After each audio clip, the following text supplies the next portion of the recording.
Welcome back to August Wisdom, 31 episodes in 31 days, 31 nuggets of wisdom for a better life. And today we're going to talk about how you are not your mind. Just want to remind you that all episodes in this series come out at 2 p.m. Eastern Time, 8 p.m. Central European Time, 7 p.m. UK Time, every single day. This is a Deep Psychology podcast. I'm Ross Edwards, author, coach, podcaster, and avid practitioner and teacher of psychology and spirituality.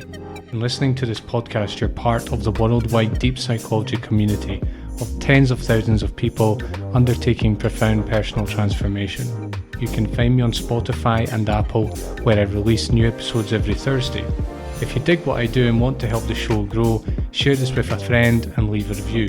You can also go deeper with this work by training with me at deep-psychology.com. Let's get started.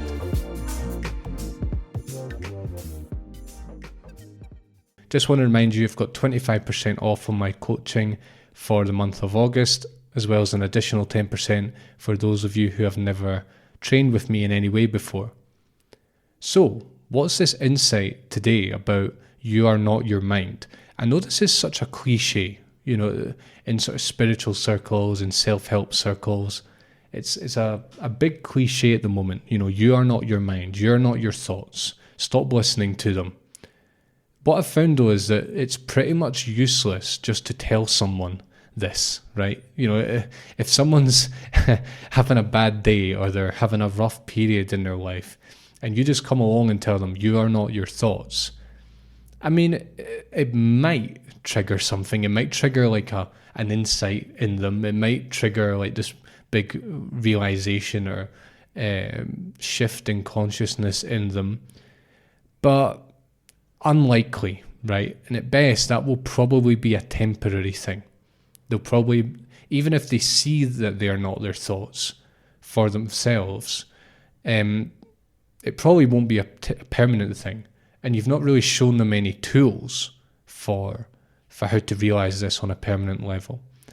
And also what I'd say is that most of the time they just won't listen. They'll be like, okay, I'm not my thoughts, but it really feels like I'm my thoughts. So I can believe that I'm not my thoughts, but it really feels like that's who I am.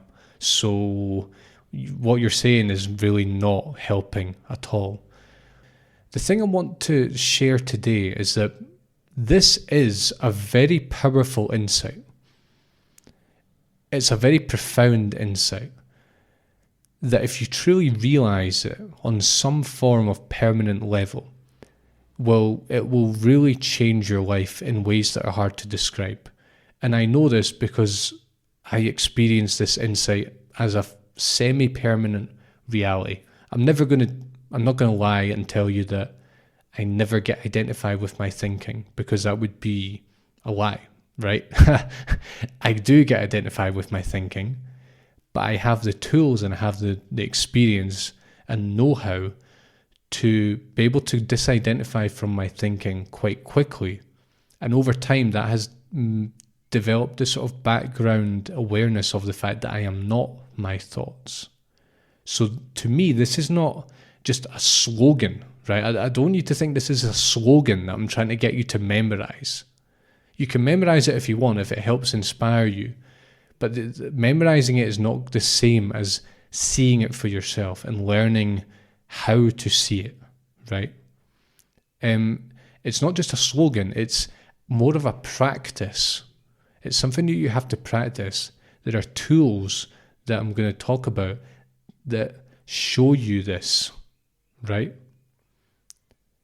Before we get to that, I just want to say, how is it possible that you could not be your thoughts? Because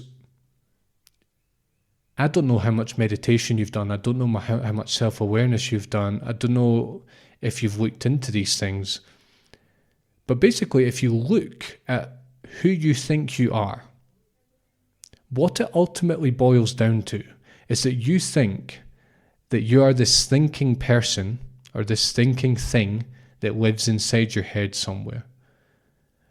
Next time you're having a conversation with someone, next time someone looks at you, you will notice that it feels like you're in your head somewhere, thinking the thoughts, thinking of what to say back to them.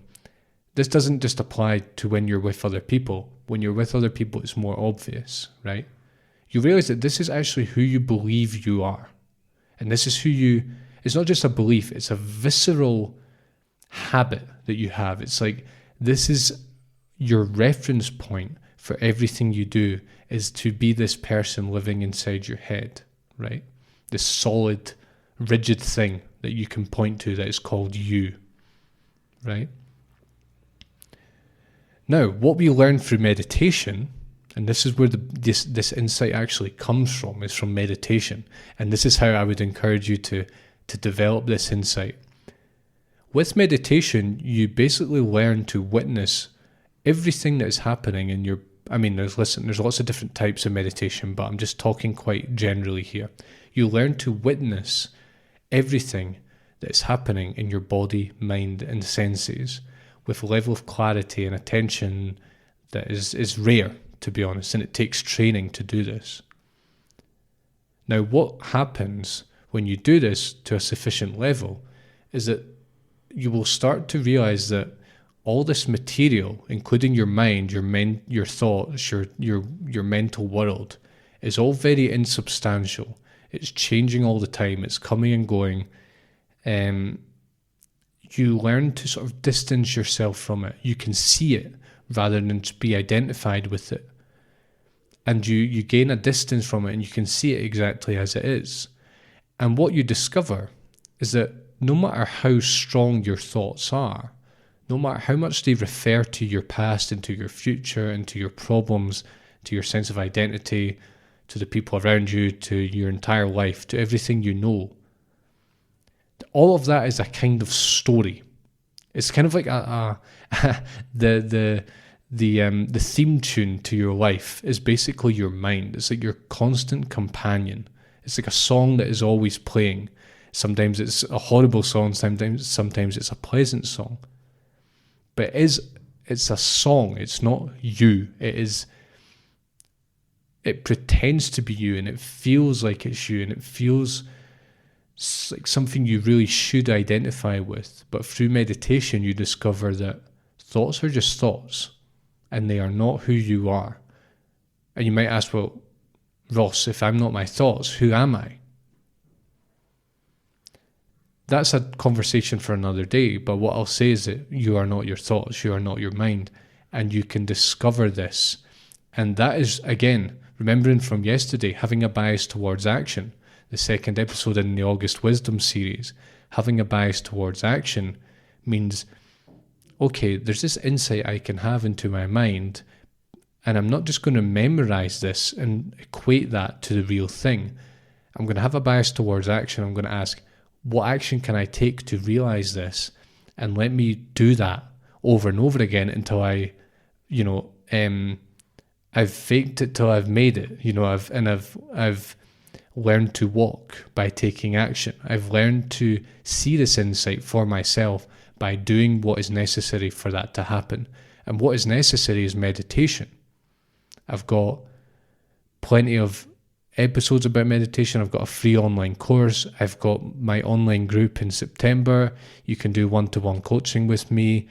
There are so many online resources out there. Obviously, I'm going to tell you mine are the best. But the amount of meditation knowledge and techniques out there, there's no shortage of that. What is lacking, if you don't have this insight on a semi-permanent basis, at least, is regular practice. It's the action. And the action is meditation on thoughts and learning to witness your thoughts. Learning to give you a metaphor, to instead of being in the river, immersed in your mind and sort of soaked in it and with no way out and being overcome by it, is to sit on the bank of the river and just watch. That's an analogy that people give to describe the process in a sort of visual way, right? Here's another thing I want to say before we wrap up here, is that this isn't just mental chatter. It's mental images too. So we have chatter in our mind, which is, when we're, worried about something, it's blah, blah, blah, blah, blah. We're thinking about all the worst possible scenarios. However, we're also seeing everything that we're chattering about in our mind to ourselves. We're also seeing it. When we're thinking about the past, we're both seeing it and we're sort of hearing it. When we are worried about something, we're worrying through our mental images and our mental chatter. And it's possible to realize that you are neither mental chatter nor mental images. You are none of this thinking material, this mental world is you, right? So you are not your thoughts. What a powerful insight. You might ask, well, what am I then? If you're interested in that question, put in the work and you will come to realize what you really are at ever deeper and deeper levels, and it will change your life in ways that is really difficult to put into words. So, thanks for joining me for August Wisdom 3. Make sure to subscribe on iTunes or Spotify. Make sure to tune in at 2 p.m. Eastern, 8 p.m. UK, 7 p.m. Central European Time for my next episode tomorrow. Great. Thanks a lot for joining me, and I'll be right back with episode 4 of August Wisdom. Take care. Thanks for listening. If you liked this episode, please leave a review and share with a friend. And if you'd like to go deeper, head to deep-psychology.com to join my training. Thanks for joining me, and I'll see you soon.